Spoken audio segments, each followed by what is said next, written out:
اچھا، یہ جو غزل ہے اس کے اندر کچھ کیفیت ہے کہ جب آپ ذات کے سفر پر ہوتے ہیں تو آپ کس کس قسم کی کیفیت سے گزرتے ہیں، اس کے اوپر میں آپ کو ایک دو شعر سناتا ہوں۔ اداسیاں ہیں کچھ ایسی کہ اپنی نسبت دل اداسیاں ہیں کچھ ایسی کہ اپنی نسبت دل ٹھٹھرتی شام سے اور ایک شاخ زرد سے ہے۔ سردی کے موسم میں اگر آپ کہیں ٹھٹھرتی ہوئی شام پہ نکلیں اور اس ٹائم خزاں ایک آئی ہوتی ہے، سارے پتے گرے ہوتے ہیں، ایک زرد پودے آپ کو نظر آ رہے ہیں، اس میں ایک خاص کیفیت ہوتی ہے۔ مجھے یاد ہے پنجاب یونیورسٹی میں جب میں تھا تو شام کے وقت کبھی سردی میں آپ ہاسٹل والی سائڈ پر واک پہ نکل جاتے تھے تو وہ ٹنڈ ٹنڈ قسم کے درخت اور زرد پتے وہ ایک کیفیت کریٹ کرتے ہیں، زمین پہ گرے ہوئے زرد پتے خاص طور پر اگر شام کا وقت ہوتا ہے تو وہ ایک ریزونیٹ کرتے ہیں آپ کی ذات کے ساتھ۔ راجا گنجا بانو قدسیہ نے اس کے بارے میں ذکر کیا ہوا ہے شام کے وقت کے بارے میں کہ شام کو لوگ جو پارکوں میں نکلتے ہیں ہلا گلا کرتے ہیں وہ بیسیکلی جو غروب آفتاب کا وقت ہے وہ ڈوبنے کا جو وقت ہے وہ انسان کو محسوس ہوتا ہے اس کی روح کو کہ میں نے بھی ڈوب جانا ہے،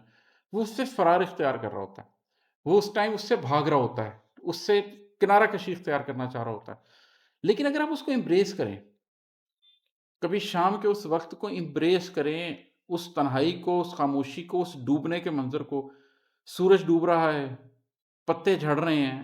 زرد شاخ ہے، ٹھٹھر رہے ہیں آپ، تو زندگی کی بڑی معنویت آپ کو اس سے ملتی ہے۔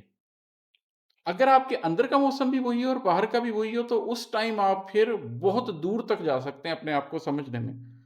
تو اب اس میں وہ ذکر ہو رہا ہے کہ اداسیاں ہیں کچھ ایسی، اپنے دل کے اندر اداسیاں ہیں کچھ ایسی کہ اپنی نسبت دل، مطلب اندر کا جو موسم ہے،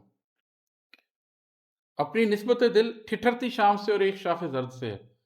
کہ باہر ایک ٹھٹھرتی شام ہے، زرد شاخ ہے، اور اندر دل ایک زرد ٹہنی کی طرح ہے اور اداسی ہے۔ اس کو سمجھنا اور اس غم کو، اس اداسی کو امبریس کرنا، اس سے انسان بہت ترقی کرتا ہے اپنے شعور میں اور اپنے جذبوں میں۔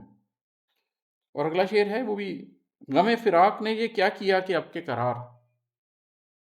غم فراق نے یہ کیا کیا کہ اب کے قرار،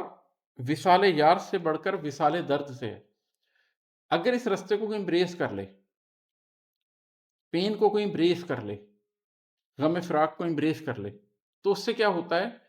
کہ ایک وقت آتا ہے کہ آپ کو یار کے وصال سے زیادہ درد کے وصال، مطلب وہ جو کیفیت ہے اس کے ساتھ آپ کو وہ محبت محسوس ہونے لگ جاتی ہے، کیونکہ آپ کی تشکیل وہ لمحہ کر رہا ہوتا ہے، آپ کی ذات کو بنا وہ لمحہ رہا ہوتا ہے۔ تو آپ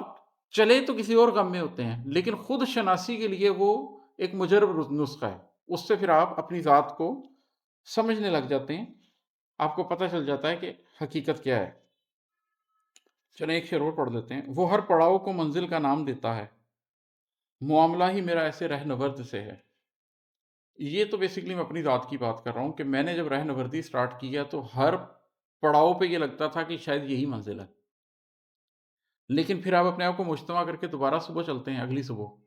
تو آپ کو پتہ چلتا ہے کہ نہیں، ابھی عشق کے امتحان اور بھی ہیں، آگے ایک اور منزل ہے، ایک اور پڑاؤ ہے۔ پھر آپ اگلے پڑاؤ پہ پہنچتے ہیں، آپ کو لگتا ہے کہ شاید یہی منزل ہے، پھر آپ کو لگتا ہے نہیں یہ منزل نہیں ہے۔ آپ اپنا چینج کرتے رہتے ہیں، مطلب ڈائریکشن آپ کی بڑھتی جاتی ہے لیکن آپ آگے سے آگے سے آگے جاتے جاتے ہیں، ایک منزل پر پہنچتے ہیں تو پتہ لگتا ہے کہ یہ تو صرف ایک پڑاؤ تھا، آگے ایک اور منزل ہوگی۔ تو خود شناسی کے سفر میں تو یہ ساری زندگی چلتا رہتا ہے، آپ پڑاؤ منزل پڑاؤ منزل پڑاؤ منزل اس کے اوپر ہی چلتے رہتے ہیں۔